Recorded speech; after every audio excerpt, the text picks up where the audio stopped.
Aleyküm əziz dostlar, hər vaxtınız xeyir olsun. Mən Arif Sadiq, bu günləri sizi arı bağından salamlayıram. Bugün aprelin 30'udur. Maşallah olsun, baxın gözəl dostlar.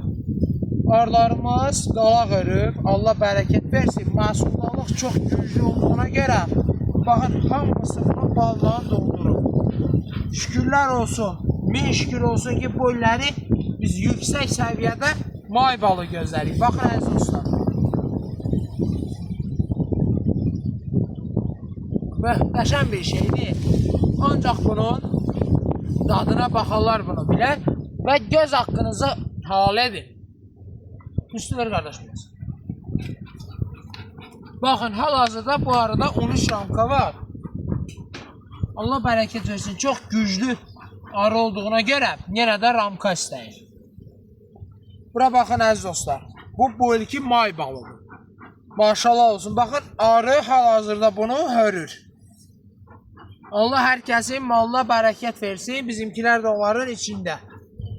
Kim bu cür keyfiyyətli dalaqdan, təbii ballardan istəsə 050 729 55 50 nömrəsi ilə əlaqə saxlayaraq sifariş verə bilər.